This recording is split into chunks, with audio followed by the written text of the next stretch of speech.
Hello friends, welcome back to my channel. Today I am going to prepare kimchi jjigae, which is called kimchi stew, and for that we need kimchi and onions and some green onions and Korean chili flakes.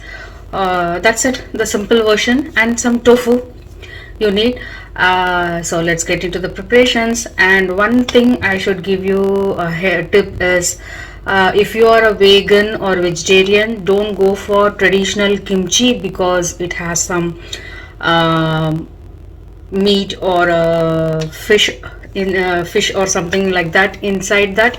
So you go for the vegan version of the kimchi, you will be getting it, and try to get the older one which is well fermented, and that will help you to bring out the flavors in the dish. So let's get into the process. So the ingredients we need is tofu, and this is the kimchi. I took near about 2 small cups of kimchi. This is the cabbage kimchi, Korean cabbage kimchi, and I have taken the firm tofu. I pressed it in the kitchen towel and removed the excess water and sliced like this. And again I am making into small bite-sized pieces, and we need one small onion. If you have a big onion, take half of that, and we will chop the onions roughly. No need any particular size, just slices in the length way and then in the middle. That's it, this is enough. And now let's get into the process.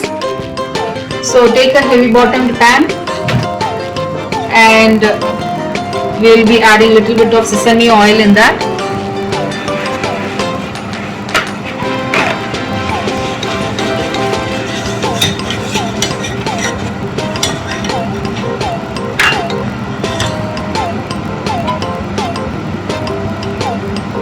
Little bit of sesame oil, just for about 1 teaspoon,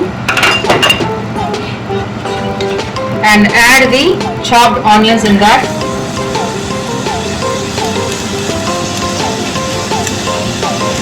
And saute it.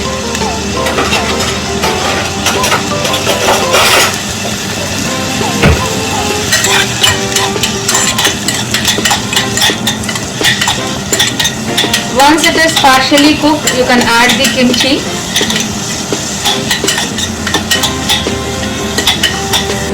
So for the stew base, I am going to take miso soup paste. Otherwise, if you don't have this, you can go for a normal water. Otherwise, you can use vegetable stock, chicken stock, whatever you like. It depends upon our taste and our imaginations and our creativity. So I'll be taking a big tablespoon of miso soup paste, just to enhance the flavor of the kimchi stew. That's it, nothing special in that. So in that I'll be adding hot water just to dilute it.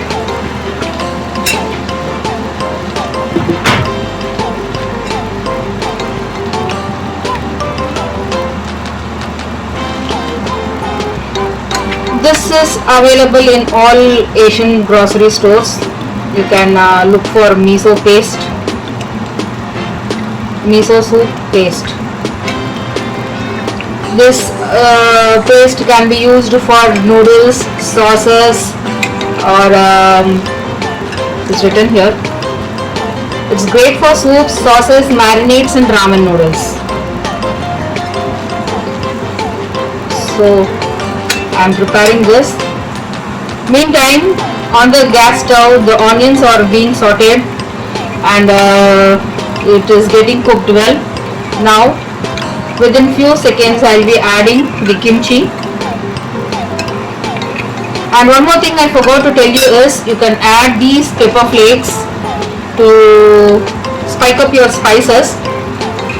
If you want spicy, you can add this.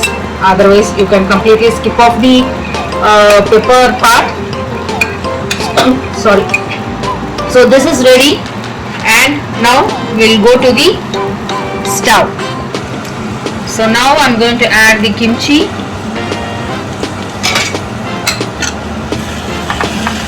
Since it is sliced, I didn't cut it. If your kimchi is in full size, full cabbage, you can cut it into pieces, bite pieces. So now cook this for near about 5 to 7 minutes. Since the cabbage is marinated, no need to add salt at this stage. If salt is required, we will be adding it later. So let this cook for 5 to 7 minutes. So now it's been cooking for 5 minutes, and now I'm going to add a little bit of water in this, and then the miso soup base. Little bit of water and the miso soup base.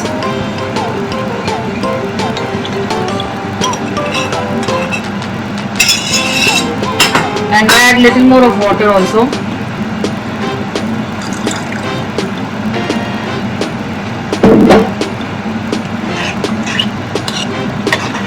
Mix it well. If you have gochujang, you can use that also. Now I'm going to add the peppers. I'll have some for garnishing.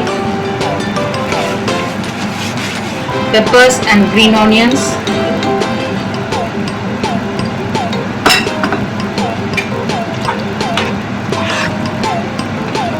Mix it well.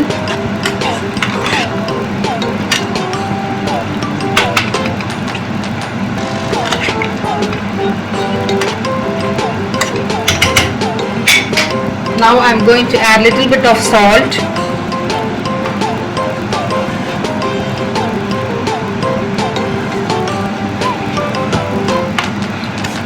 Little bit of pepper,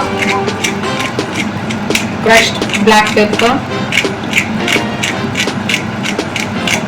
It is not compulsory that you have to follow whatever I am doing.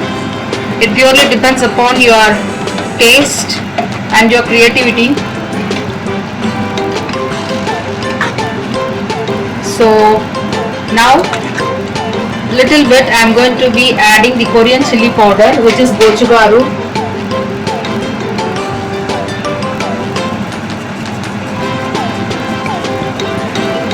Near about 1 tablespoon, this much big. So let it boil for another 2 minutes, and then we will be adding the tofu. So the bubbling must be coming up, only then you can add the tofu. So let this boil up and we will come back again. So now do you see the bubbles? It's bubbling. So I'm going to add tofu in this.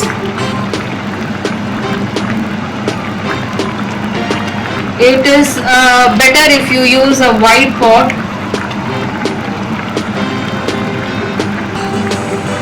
You can add tofu as much as you want.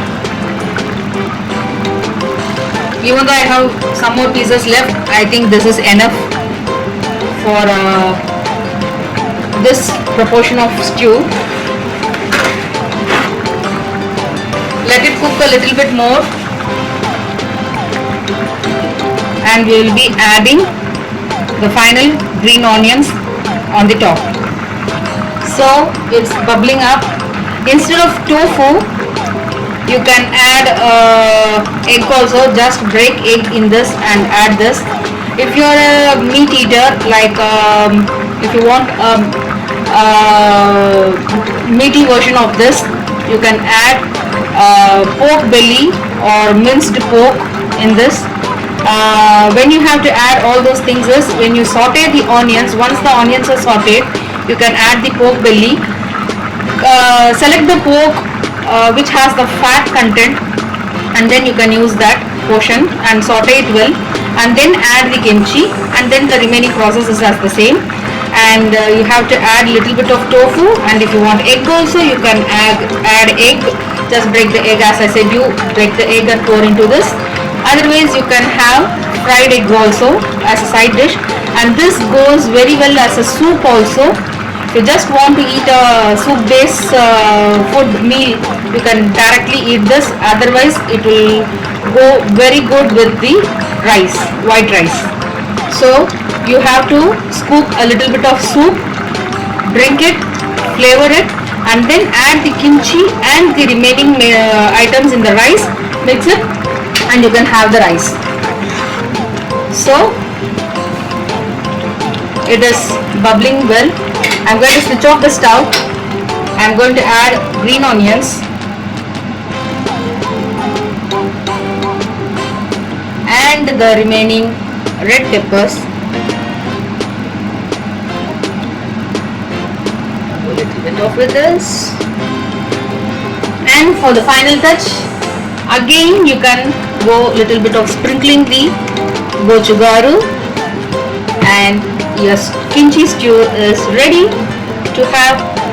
Hope you enjoy this video and give a thumbs up for this, and please subscribe my channel and press the notification bell so that you will be notified whenever I post a new video.